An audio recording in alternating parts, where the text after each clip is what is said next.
Possible.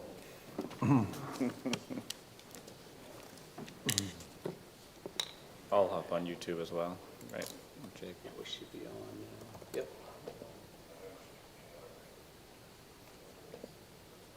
You ready? Yep, we're ready. Mayor, we are ready. Thanks, We're Jake. good? Great. Welcome to the Centerville City Council meeting being held on September 21st at 7 p.m. at Centerville City Hall. We also have these by computer option available as well too. Let's make sure that we can do the business of council by doing a roll call vote, starting with Councilman Ince.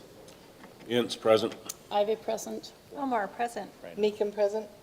McEwen, present. All five are present. Thank you, council, for all being here. So we can move forward. Let's begin with a prayer or thought by Councilwoman Ivy. Our Father in heaven, we are grateful to come before thee tonight as citizens of this wonderful city. We're grateful for the freedom we have to govern ourselves, grateful for the opportunities to serve the amazing citizens who live here. We pray for thy spirit to be with us, thy spirit of wisdom and understanding. We pray for a blessing upon our city, that peace and health may prevail here. We pray for a blessing upon our first responders, that they may be protected as they go about their duties. And we pray for all those who are striving to lift and bless in our community, that their efforts may be magnified. We love thee, Father. We thank thee for all that thou hast given us, and we pray for these things in the name of Jesus Christ. Amen. Amen. Thank you. If you'd all rise and repeat the Pledge of Allegiance. I pledge allegiance to the flag of the United States of America and to the republic for which it stands, one nation, under God, indivisible, with liberty and justice for all.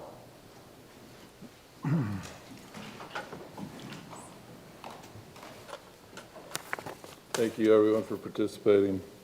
Now it's time for the open session. This is opportunity for anyone that is present in person or anyone that is joining online to be able to come forward and to express in a couple of minutes thoughts that they may have on their mind.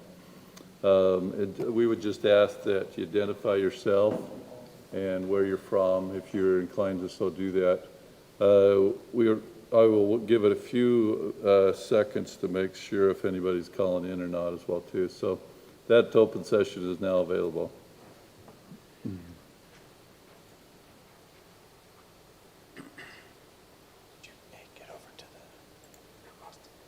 Just turn one way or the other and avoid the sun. Yeah, and actually it's right in the middle, so I think I'm all right. My name is Andrew Schmucker. I live in Centerville. I've prepared my comments so to make sure that I said everything that was on my mind tonight. So bear with me as I read it, and I thank you for listening. After a 2-year inquiry into the possibility of obtaining a small parcel of property adjacent to our home on Island View Drive from the city, on July 20th of this year, the City Council voted unanimously to approve the sale of the property to Andrew and Jan Schmucker. This sale was contingent upon all parties agreeing on both the boundaries of the property and the cost per acre for the property. We received the approved agreement from the city attorney on Thursday, July 22nd, 2 days later. Thank you, Lisa. For our review and notarized signature.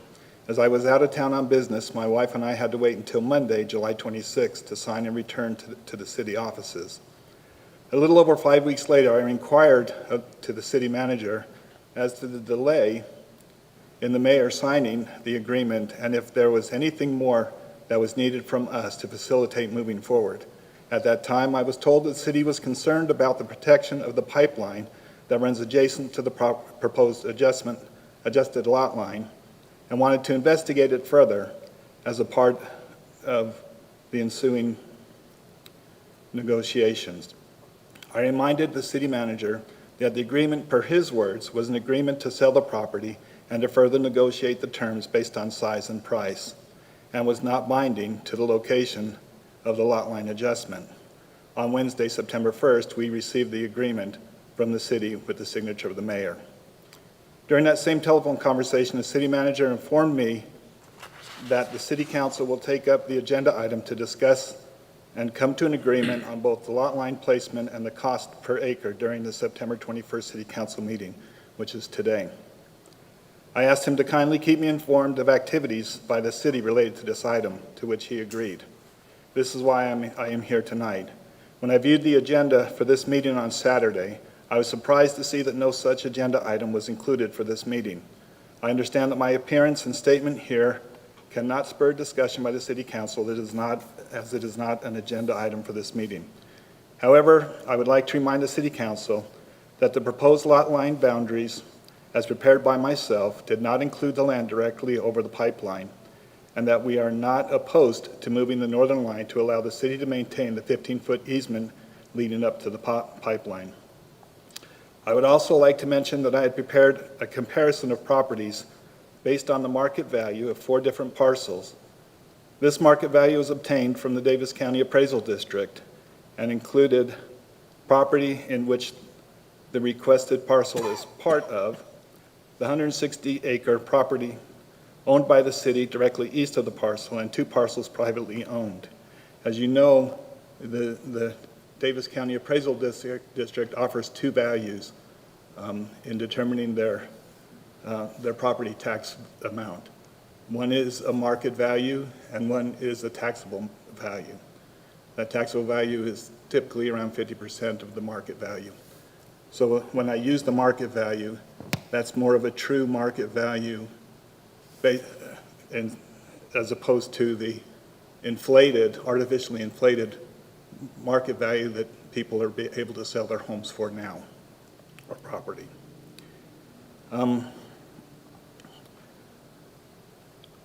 I shared this evaluation with the city manager, and I assume he has shared it with each of you. The average cost per square foot of these 4 parcels is $1.33 per square foot. We feel, my wife and I, that this is a fair and equitable starting point for negotiation.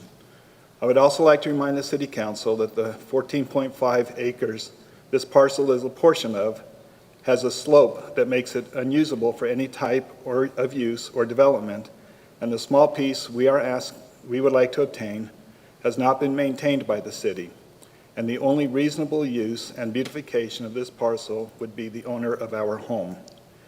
The cost of ownership to this hillside to the city is the ongoing maintenance, which the city is delinquent in. The benefit to the city of selling even this tiny piece is the added property tax revenue. Granted, it is not a lot of annual revenue that will be collected by the city, but it will likely be enough for a nice Ripper Float social.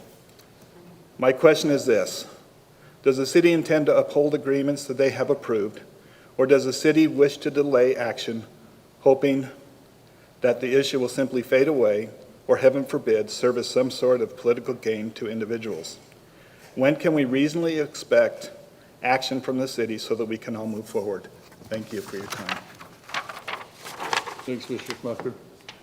So just to clarify, it is tonight in the closed session. We are discussing in a closed session. Real estate items are discussed in closed session, which can't be discussed outside in public. So it is on tonight's meeting, just not an open session. Okay, I was under the impression when you told me that it was part of this meeting. It is part of this meeting tonight, but in the closed session part of the meeting, Yeah. that we negotiate and discuss the values, and we'll share those values that you shared in this meeting. Thank you for that clarification. I do appreciate you Brent. coming in and sharing your side. Great. So Comments thank are you. timely. Yeah, no, it's perfect. Yes. So Thanks. I apologize for not clarifying the closed session versus, I do think I said closed session, but that's okay. Okay, Thanks. thank you. That's one of 2 or 3 things that you discussed in a closed session. Thank you for your comments. Did we have somebody on screen? We had one person join us via Zoom. Heather, And I I'll don't, just ask her to unmute if she wants to if she wants to participate. participate. If she wants to participate. Or she's just. Oh, is she didn't call in necessarily? Okay. Join the Zoom. All right. And any further comments on the, for the open session? Okay. If not, then we will close the open session and we will move to the business of the meeting. The first item on the business of the meeting tonight is a public hearing matter. This is on for fiscal year 2022 budget amendments. And Nate, as staff, do you want to discuss that?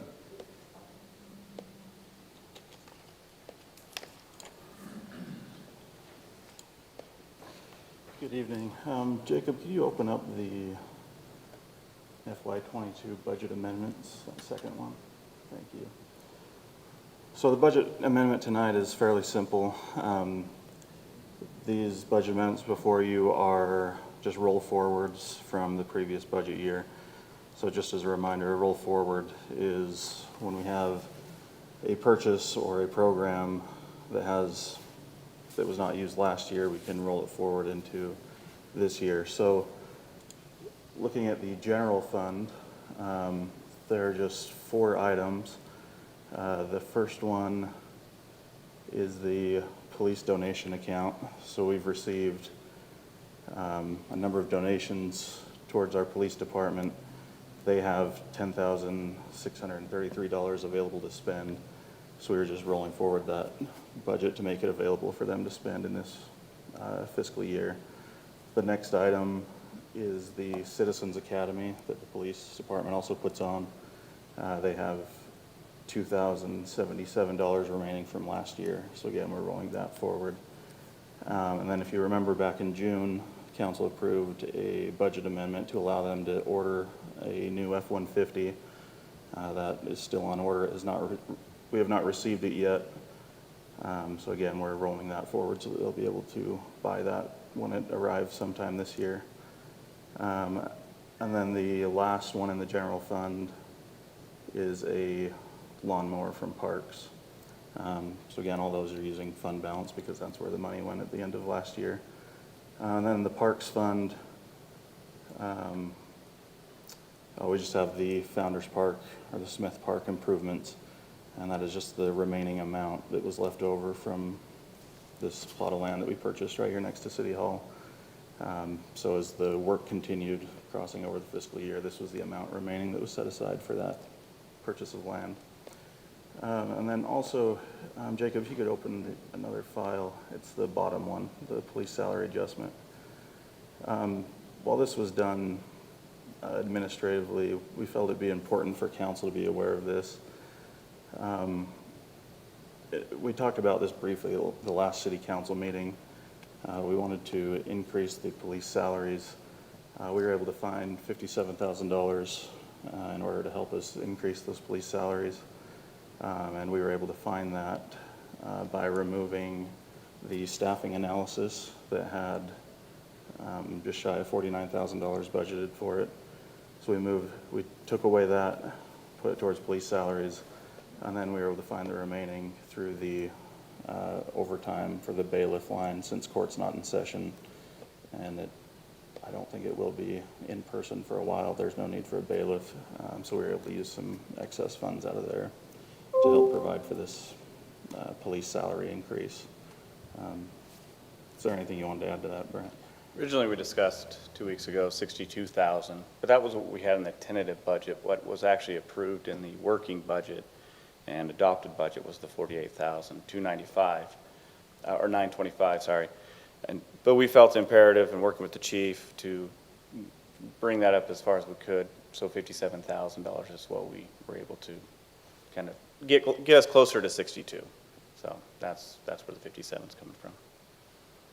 So is this something that needs to be approved, not just the transfer, but isn't this something that should have came to the council rather than being done Not necessarily. So this is administrative. Anytime we move funds within a fund, it can be done administratively. But this is just, again, bringing it forward to you as we had discussed to ensure that you still want to go that direction. So it's still a vote and a say in how you want it to go. If you still think it's important to leave it with the staffing analysis, you have every right to say that's where you'd like it to go, and I will respect that. But these types of, when you're moving money within the fund, it's an administrative function. I just would like it to be known that the council is supportive, and I'd like our community to know that we are increasing our police wages, so I kind of would have liked it to have came. Well, you are right now. But- You have that Yeah, we have right it on the now, is resolution why to it's discuss before you. now. So that's why I think it's important bringing it forward to you as an agenda item, so you can take this moment to show that appreciation. But if you said to me right now that you would like the funds to stay where they are, even though it's an administrative function, I would respect that and keep the funds where they are. So this is that opportunity, and that's why it's before you. Well, it's an administrative function, but it's listed as a public hearing.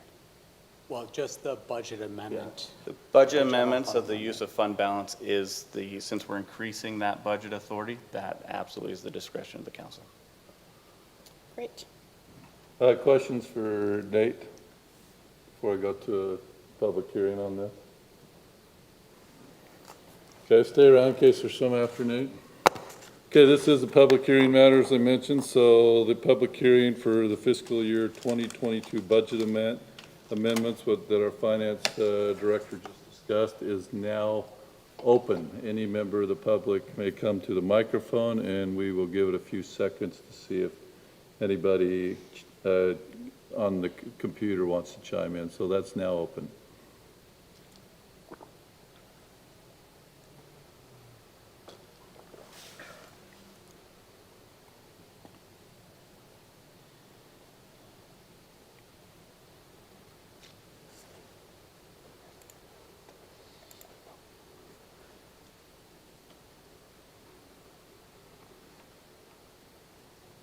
I don't see anybody on the computer. It is up on the computer screen how you, if you do ask a question, we'll give it just a few more seconds.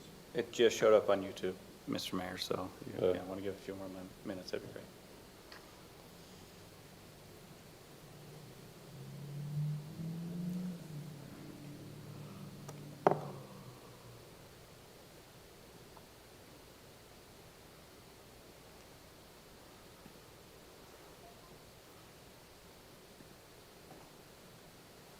Have you looked for hands? Jake? There are none. No hands.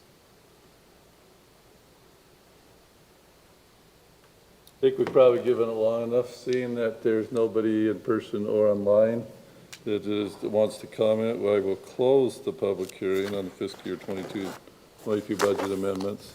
And we'll come back to see if there's any further discussion by council on any of these items that our finance director brought up.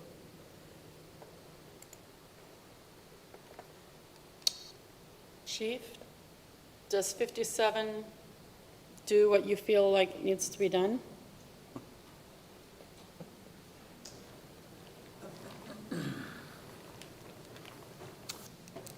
Well, obviously, I would hope for more.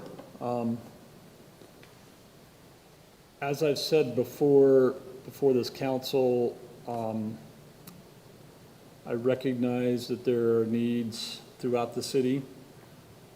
We have roads that need repair. We have other systems that are in need of, tax dollars.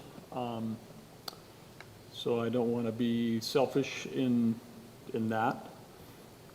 I feel like we have, Brant and I have worked together to try to come up with as much as we can with available funds without stealing from another department.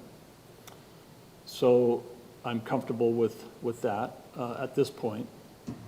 I think that as we get into a new budget year, we need to take a harder look at it.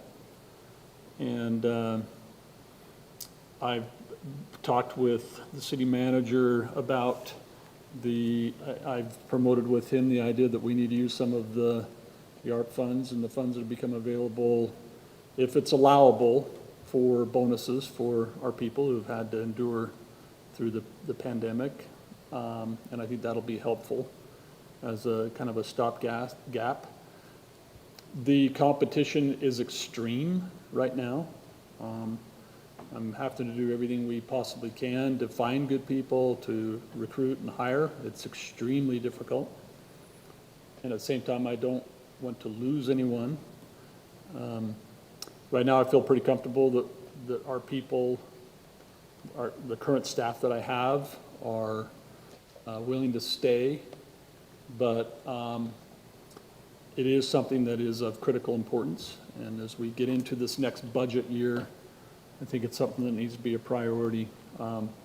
We're seeing agency after agency after agency that are increasing, and my people watch it. They know what's going on in other agencies, they talk to each other.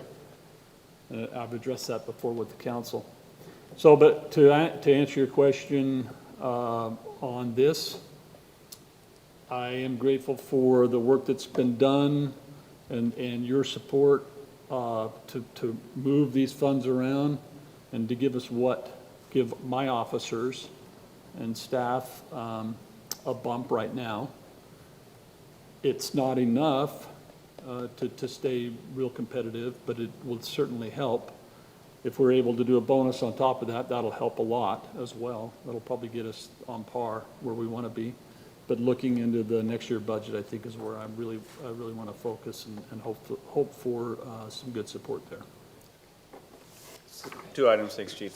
The hazard pay, as we discussed, we were hoping to have it on tonight's city council meeting. We're still waiting for the rules to be finalized. The critical component of the hazard pay is the justification. So we have a spreadsheet created that in the right-hand column, we can use the rules to justify those bumps. But it's really hard to create that now while the rules are still being discussed. But that's taking direction from our last council meeting, looking at every staff employee and whether it's general fund or whether it's ARPA funds. We just need that justification. And then we do want to run it by our auditors, our auditors that we use, because they're going to be the ones auditing next year and get their okay. Because if we get their okay now, then that just saves that headache for the future. That's important to us to make sure we're spending these funds, and the justification is the critical component to that. Yeah, and I use the word bonus, and what I should have said was hazard pay. Yeah. So that's the term. The premium pay, hazard pay is the term from the ARPA guidelines. And then second is for administrative staff, administration, the priority for me is the officer pay. And when we start going into budget discussions, we'll start figuring out what that number is as we move forward, and it will require a property tax increase. There's just no funds to shift around to get to the numbers that we think the pay should be, right, Chief? So it's going to be a challenging conversation, but it needs to happen. And we do have, thanks to the Chief, we have an incredible police department, and the culture here is the best I've ever seen, to be honest with you. But part of that, to keep that together, as we've talked about, is pay is important, but not the most important thing. Our culture here does bring some value to that, but we can do our best to compensate the employees what we can. So, thank you. Thanks, Chief. I would make a motion that we approve Budget Amendment 2021-37 as Second. presented. Second. We had a motion by Councilman Ince. I think Councilman McEwen and Councilwoman Ivy beat you Doesn't too, matter. but she's saying it's your second, so. So we have a motion and a second. Further discussion? Let's do a roll call vote, starting at the end with Councilman Ince. Aye. Aye. Aye. Aye. Aye. That motion passes 5-0. Thank you. Thank you for your work on shifting those items around. Let's go to number 2. This is the DWS Water Assistance Program Agreement. Nate, do you want to talk about that a little bit? Thank you. So before you tonight is an agreement between the city and the Department of Workforce Services relating to a water assistance program. This is a pretty cool program that I think would be very beneficial for some of our residents. So the Department of Workforce Services, they run a program called HEAT, which is a energy assistance program to assist low-income households with their energy bill. With the American Rescue Plan, or the ARPA, they received a total of $6 million, $3 million this year and $3 million next year that needs to be used by the end of 2023. So they decided to implement a water assistance program. This program would be implemented on October 1st, and again would help those people the low-income families that need assistance with their water bill. The Department of Workforce Services has created 3 priority groups. The first group is people who currently have their water shut off. The second group is people who have received a shut-off notice. And the third group is people that haven't got a notice but need help with their current bill. So for the first 6 months, their plan is to help the people in priority groups 1 and 2, those that have water shut off or that are on the shut-off notice. The resident would need to put in an application with them. If it's approved, then the Department of Workforce Services would send the city a check to cover their entire water bill. And we qualify because we run a drinking water and a drainage water system. So anyway, that's kind of the nutshell of this. It is currently open for public comment. If you go to their website, they have a section that's open for public comment on the program. You're welcome to visit that. And yeah, is there anything I'm missing, Lisa? I just wanted to mention that the contract is a bit of a moving target, since it's under review, and they're also seeking approval from the federal government. So our motion does ask you to approve the memorandum of understanding, subject to minor non-substantive changes that are acceptable to staff. We have added a second agreement onto your packet. That's the latest and greatest. I think it's labeled final, but still not sure if it's final. But I've reviewed that one as well, and I think every version keeps getting better and better because they simplify it. The first one had all of these IT and security things that I said to Nate, I don't even know if we can comply with this. And then they came out with okay, if you're not going to have access to our portal of, a lot of sensitive information, then this is the agreement you have to sign. And then this third one that we've attached is even better, in my opinion. They're just saying, here, sign this. We'll agree to pay you as long as the individual qualifies. So. But any employee working in the system or providing any of this does have to file the non-disclosure, and we have to put that in their personnel file, so we'll be sure to follow up on that as well. So the reason why it was in this meeting and not in future meetings, we did have needs to be approved by the end of this month. And so it makes sense for us to wait for the final to bring to you, but we did have this needs to be approved by the governing body by September 30th. So that's why we're bringing it a little premature. Plus, we trust Lisa with your amendments made Everything. as needed. And am I correct that in my understanding that it's for the water portion of the bill, not the garbage portion of the bill? Just the water portion. Water and Although storm drainage. Water and storm drain. that is what qualifies it, but they did say in their last meeting that they will cover the entire bill, whatever it That's takes new. to get That's awesome. the water turned back on and the bill caught up to date. Keeps getting better. I will say as we talked about the cemetery a little bit earlier, and it's difficult speaking to some of those families, this is probably one of the most difficult for the finance staff to work with is these shut-offs with these families that have children.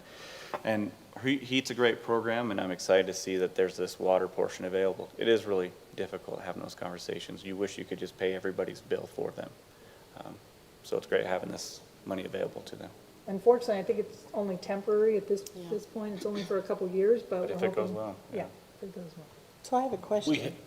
Do we have any idea how many shut-off accounts we have? Monthly basis, 50 to 70. Really? They get notices, They get notices now, the shut-off. the ones that I actually, mean, I've gotten notices Yeah. once or twice just because my auto out didn't work or, so I don't know if that's indicative of. Yeah, people really notices, suffering.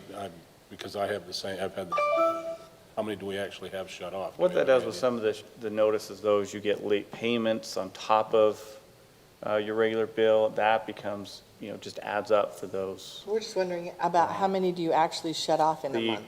The habitual or chronic, small handful. I think a dozen. I think it's the last conversation I had with Cheryl. That was- About 12 per month? Yeah, that gets to that point where we're just about to shut it off. And we shut it off and turn it on, there's a fee for turning that back on. Again, just adds up. So it's not even just about the water bill anymore, but it does impact trash, and it does impact those other items that you have to pay the entire bill. So if you have a Utopia payment and you're missing the Utopia payment, you might lose your water. So that was my question. So if you don't pay your garbage, you can't come in and just pay the water part of it to have your water turned on. Well, that's the conversation we just had, right, Nate? But as of now, that's our, It's hard because when they pay their bill, it doesn't, I mean, their bill is all lumped into one sum, Right. right? So there's not really a way for someone to say, I'm just gonna pay the water portion or just the garbage portion. It all comes in as one lump sum when the customer makes their payment. So right now, we don't have that capability. But I think even the state is recognizing that. Cities do that. We bundle, if you want water, you have to pay your garbage. If you want garbage, you have to pay your water. But, so I think that's interesting, they're willing to pay the, And in reality, other than the Utopia, and there aren't that many that the Utopia is clumped on, because that was a limited amount of time that happened, right? I don't know if Utopia is. I think all Utopia's paid that way. But in reality, my point is the rest are essential services, right? So we really, for the sake of the city and our other citizens, we don't want garbage service to end anywhere, right? Yeah, and there was an opportunity with one of our latest shutoffs that Nate did a great job looking at the bill, and they had 2 cans, but they didn't need 2 cans, so we were able to save them $10 a month. And so those are the things that we do our best to say, okay, here's our advice to you, to reduce your bill. And I appreciate Nate working on that, and staff, the rest of the staff, Tana and Jackie. Well, I appreciate staff that, found this, came up with this. You don't traditionally think of Department of Workforce Services doing this sort of program. You always think of unemployment compensation, that type of thing, but, so it sounds like it's a wonderful thing. Further questions? I guess we should probably get a motion on approving this agreement, right? I'd make a motion that we approve the memorandum of understanding for the water assistance program, Second. With any necessary edits. subject to any necessary changes that the staff feels need to be made. Okay, and approving the final version as attached tonight. They told me it was final. I asked for the final version, and this is what I got, but I wouldn't be surprised if it changes. Does he need more to his motion, or are we okay? That's good. Okay. We have a second too by Councilman Ivy. Let's do a roll call vote on it. Councilman Ince? Aye. Aye. Aye. Aye. Aye. That motion passes 5-0. Thank you. Let's go to item number 3. This is a item that came up originally in our last city council meeting. This is a deferral agreement for installation of public improvements in regarding to 20 South 400 East, the Montoya property. So, Lisa, you want to remind us of where we're at on it? Yes, thank you, Mayor and Council. You have before you an agreement to defer public improvements for sidewalk along Center Street for the Montoya property, and you did address this at your last meeting. And so we're just bringing back to you the agreement to actually approve the deferral. The Montoyas will be required to pay for these improvements if and when the city demands that they be put in, but it's just an agreement to essentially defer the installation.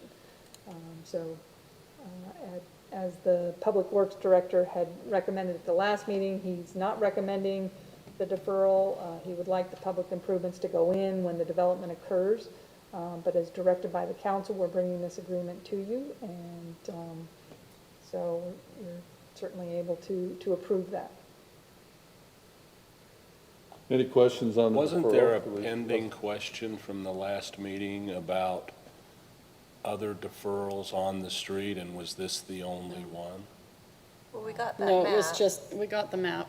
last time. We that just didn't showed. have this in our packet, so we couldn't approve it last time. Okay. But for me, the thing that got mentioned later on in the meeting that I'd like to bring up again, and honestly, I'm in favor of deferrals in this area where it's more interior and it makes sense. But where it's on a corner right off a busy street, I'm concerned that there needs to be a space where people can step off the street. As cars are turning, it's more like a blind situation for the pedestrians. And so I'm going to vote no because I'm concerned about the safety situation on the corner there. And then in addition to that, a reminder that we talked about last time, the issue with being able to build the fences further and further out and higher. And there's a situation with this particular property where I'm concerned about misunderstanding about easements and property lines and where that would actually be. And then future down the road, we might say, hey, we need a sidewalk here and this is a problem. And then there's more expense involved than was planned on because it wasn't delineated now at this time of construction. So just wanted to bring that up as well. Okay. Thank you, Council Moore. Further comment? I do feel that there's a little bit of a safety benefit in that there's already a sidewalk on the 4th East section. So, Okay, well, we have that deferral agreement in front of us. Do we have a motion? I'd make a motion that we deny or do not accept the deferral agreement as presented in the staff report for 20 South 400 East. Do we have a second to that motion?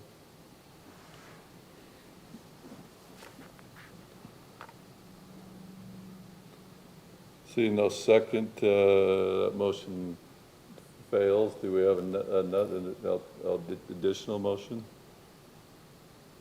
I would move that we accept the deferral agreement for installation of public improvements at 20 South 400 East. I'll second that. We have a second to that motion, yes. Further discussion?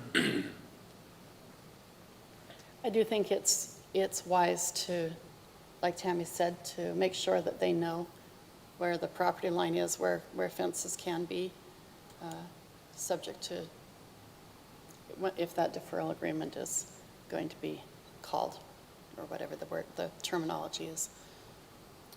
I think that the house actually would face north. I don't think there's a curb cut on the 4th East section, but I may be wrong on that. So it may be the front yard anyway without as much difficulty. But I agree that it would be good to make sure they know the boundaries on that. Thank you. Further comment or discussion? Let's take a vote then. Let's go to my right Aye. this time. Nay? Aye. Aye. Aye. That motion passes 4-1. Okay, let's go to item number 4 on our agenda. This is a real estate purchase contract and funding for purchase of Caleb Holdings LLC property. This is the property on the hill that we've talked about.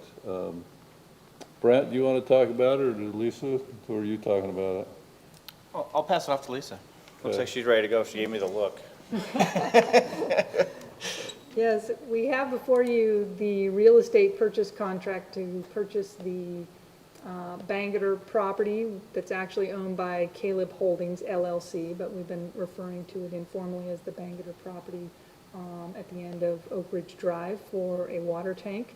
The council previously directed the mayor and the manager to negotiate the purchase of this property. So just to be correct, we're bringing this real estate purchase contract to you to ratify. It's already been entered into and executed, but we would like you to ratify this contract to make sure that you approve of the purchase of the property and to also discuss the funding, where you want the money to come from to pay for this property. So we're just asking the council to ratify the real estate purchase contract that's in your packet. And that's where I'll step in as the funding. The recommendation is to use actually ARPA funds as they are intended, with the hope of reimbursing our ARPA funds with the $1.5 million that we've been earmarked for from federal government. So we'll use the ARPA funds to purchase. I'm in concurrence with you on that one, Brent. That is totally inside the ARPA guidelines, and that really hasn't moved. Thank you. Okay, I'd make a motion that we approve the real estate contract as previously discussed and agreed upon and presented. I'll second that. Want ratify? Yeah, ratify and authorize use of the ARPA funds for the purchase. Okay, I would make a motion that we approve the real estate purchase contract. Ratify the real estate purchase contract utilizing ARPA funds in the intermediate timeframe, hopefully to be reimbursed from the bond funds that we are expecting. That, Federal enough? funds, not bond funds, but federal funds, I'm sorry, federal funds. Second. You still, Go ahead. okay, we have a second. The motion is second. Let's take a vote on it. Councilman Ince. Aye. Aye. Aye. Aye. Aye. And that motion passes unanimously as well, 5-0. So let's go to item number 5. This is just 2 minutes that we're approving this meeting, the September 7th work session minutes and the September 7th city council minutes. Do we have any changes to those minutes? If not, I'll look for a motion to approve those minutes. So moved. Second. Do we have a motion and a second? All in favor, aye?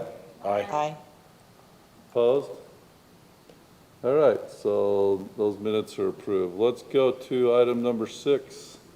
It's Councilman McEwen's turn for a city council report. Councilman McEwen, you have something? I do. So we are, as we get to the end of the mosquito season, that's a little bit of a joke there. We've now reached the milestone where they have now counted and cataloged 1 million mosquitoes in Davis County, which is an annual benchmark that they try and reach. And that's one of the reasons that you've heard a lot about West Nile virus in Davis County, and that there is more West Nile virus in Davis County than other places. That's actually a mischaracterization. The reason that there's quote unquote more West Nile viruses is because Davis County at the Mosquito Abatement District operates its own lab and has the ability to test more than other counties. So we're actually detecting it at a higher rate because we're actually doing more sampling. So the manager, Gary Hatch, believes that we're probably on par with other areas of the state, but so don't let those numbers skew you in terms of what our actual exposure is going to be. As the season winds down, of course, they're letting some of their seasonal staff go, and they have very real concerns about what happens next season. With the employee crunch that everyone saw, we did work as a board to raise the wages there to $15 an hour.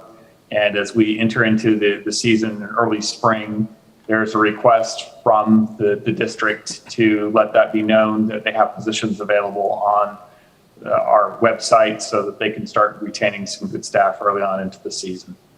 That's primarily what's going on there. As far as the Trails Committee goes, I was not able to attend this week, but the agenda included a presentation that they would like to give to the City Council. I've worked with them on that open letter, and basically they're trying to lay out some ideas for what they would think would be appropriate for trail improvements, constructions, and potential uses on the hillside, as well as looking to get some commitments from the council as to leaving the hillside as unspoiled as possible, which I think there's a lot of sentiment around that, and a lot of members of the council have expressed interest in preserving a pristine hillside.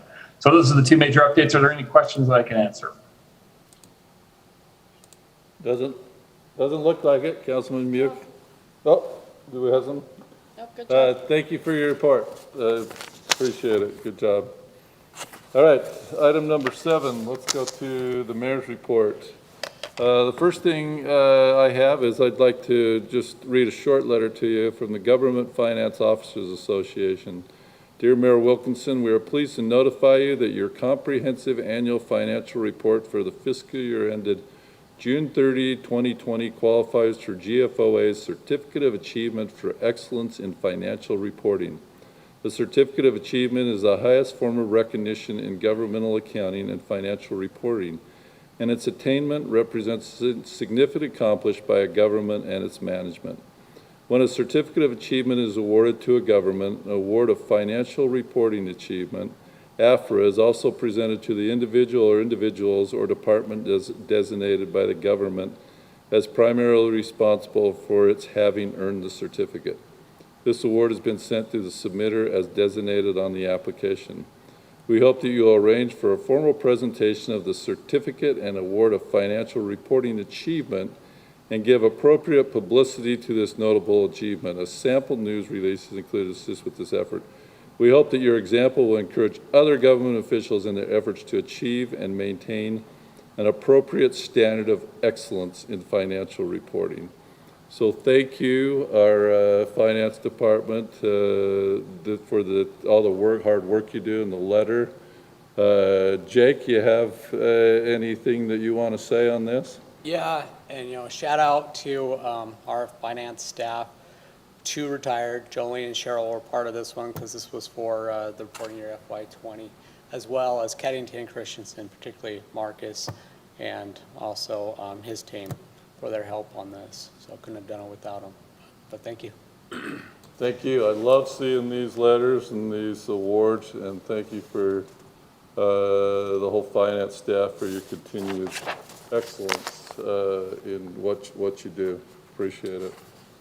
I guess I'd like to, there's one person that wasn't mentioned in those comments, and he's the change that we've had in the department in the year. And to the best of my knowledge, this is the first year that we haven't been bumping up against the deadline in getting our report submitted.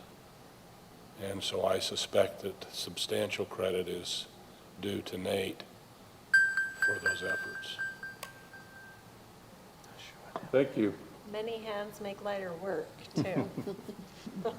Thank you, Nate. Thanks to the whole staff. They are very diligent in working in there when I come in during the course of the week, and they do a very fine job. Okay, next item. I recently met with Bryce King and 6 carryover members from youth council that are still in high school, and we had a nice meeting a couple weeks ago. Brent was there as well too, and looking to add a few more members with that and get that going again. The 9/11 celebration on that Saturday morning, I had the opportunity to and was asked to be with Farmington, and Mayor Talbot and I gave some comments to the kickoff of that service day and those service activities that took place in our city. And then I went by the park, and the volunteers had put out the sand like that in just a short amount of time, and then they were cleaning the frontage road at the same time. Then I went up to the cemetery, and I helped up there with the cemetery for about a half hour. They'd started at 8, and they had many hands light work up there. They really cleared the cemetery on the west wall. Another project we had, this was a project not necessarily our property, but it was the bike bridge on the Legacy Park Trailway, where some graffiti was cleaned over there. I drove down there, and I could see where they'd done the paint over, but they were all done. And then the last thing that is the junior high, they were taking donations to put together backpacks for school kids and other projects, and that was supposed to start at like 10. I think people started showing up 8:30 for that, and they were finishing up by 10:30, 11. I went there by there about 11, and There were volunteers coming, thinking they'd be going another 2 or 3 hours, but they had done a yeoman's work. I can't remember how many backpacks they put together, but it was amazing. And it's a drop-off spot. The people dropped off these items to put these backpacks together, and there was amazing service done in the city that day. I'm sure there's maybe a couple other projects that I might be missing, but it was a very successful day, and we just thank many people that were involved in our community that put that together. You saw those signs around town, just served, and of course it was honoring those that had fallen and remembering the day of 20 years ago of what had happened. So that service day was quite tremendous on that day. The other thing I want to bring up is recently Brant and I had the opportunity to go down to the Capitol and meet with Representative Paul Ray, who is over the redistricting.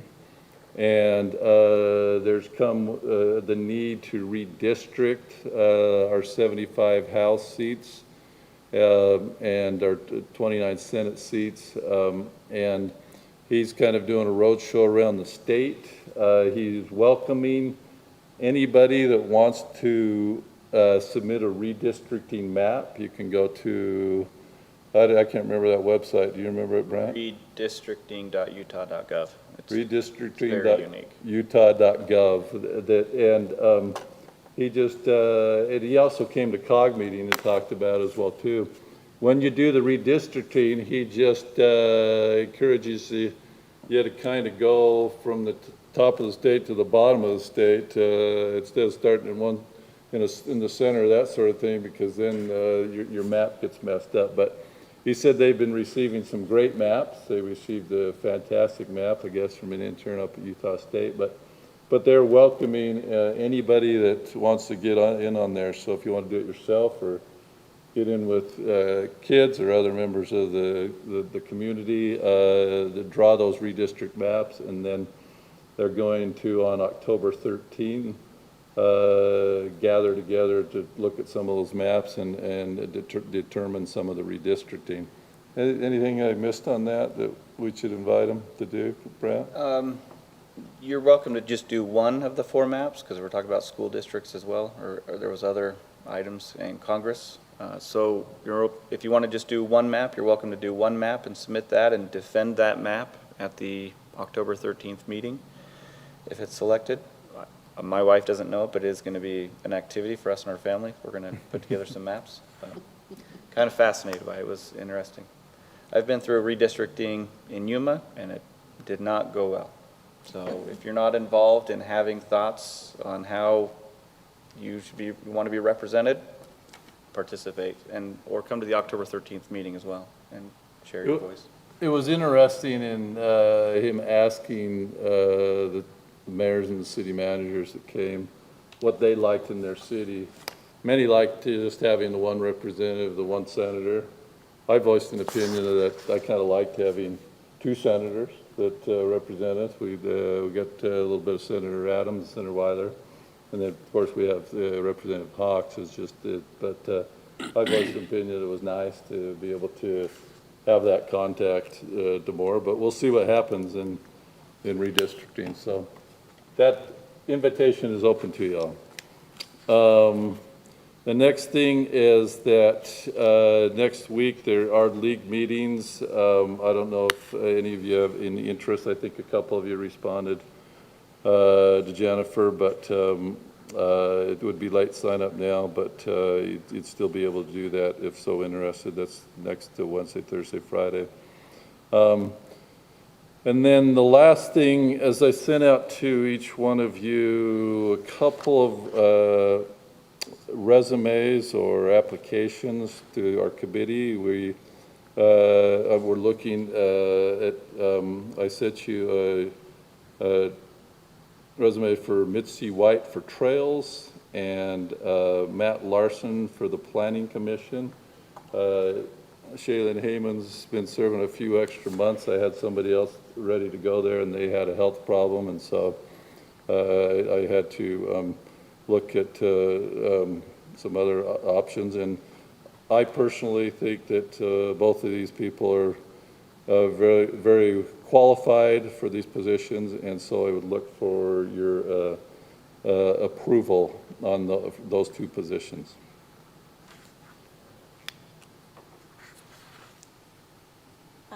Yeah, I would move that we support the nomination of Matt Larson for Planning Commission, right? Uh-huh. And Mitzi White? Mitzi White for Trails Committee.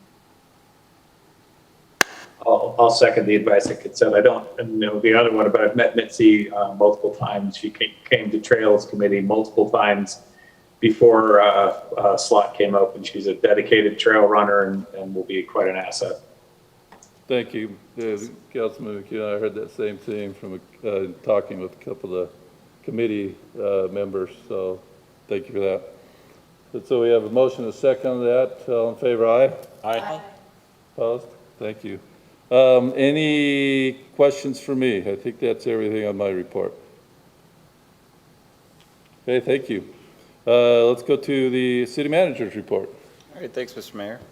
Council, I have a number of items, but they're pretty quick. You'll notice the monthly financial report is tucked underneath city manager. We weren't quite sure if we were going to get it in time, so we didn't have it as an agenda item, but it is there for you and the public to view. They don't have the call-outs that have come to be expected that are very helpful, but we did get it included, and I don't know if Nate's going to do call-outs on it or not. Okay, it'll be on there quarterly. I wanted to recognize Mike Carlson, $75,000 Water Smart grant to help with our upgrade of our water meters throughout the city. That's through the Water Smart grant's one of the most competitive grants of the Bureau of Reclamation. The Ferguson Group and Mike submitted that grant, and we were awarded, so that's huge. Again, it just kind of opens the door to Water Smart developing that relationship with the Bureau of Reclamation, and we'll continue applying for those grants. Eventually, we'd like to get the whole city done. In fact, Jake just applied with Kevin and Mike $300,000 to the state through their ARPA funds that were available to also continue to help with that program. So hopefully we might be able to get the city knocked out sooner than we thought if we can continue to access these funds. I do want to recognize Lisa Bednars. Today is Happy IT Professionals Day. Awesome. Lisa's doing a great job. We've stepped up our IT game of late, and we still have a ways to go, but she has taken every opportunity to learn and get better that she can. So I really appreciate Lisa and what she's doing.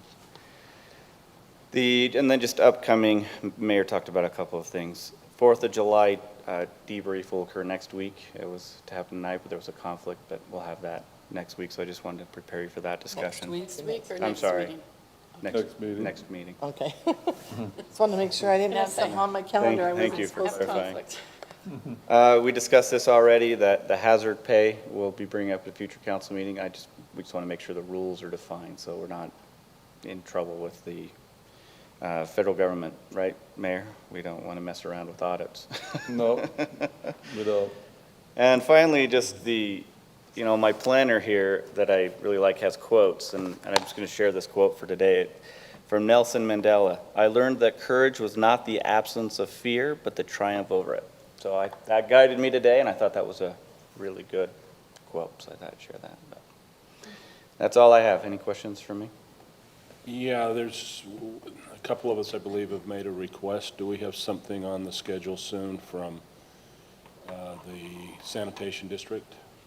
So we just confirmed that today, meeting November 16th. Del Wayment will be here.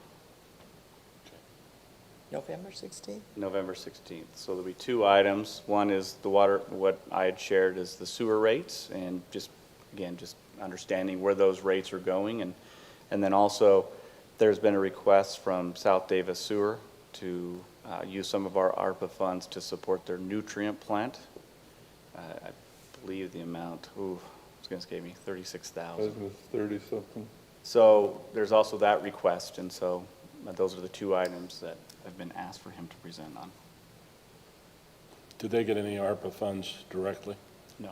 So they're relying on the cities as well as the county to help support the sewer projects, which are eligible for ARPA funds. Thank you, Councilman. That's, we talked about that, and Brent said he's going to get him on the calendar, so thanks for getting him on the calendar. Other questions for Brent? Great. Thank you. Great. I will look then, we have a couple items we need to discuss in closed session. I'd look for a motion to go to closed session, not to return. Make a motion that we adjourn city council meeting into a closed session, not to return to general session. We need Second to that. state the reasons. Yes. Thank you. To discuss real estate transactions and character and competency of individuals. Second. Motion is second. All in favor, aye? Aye. Aye. Opposed? Great. Council is closed.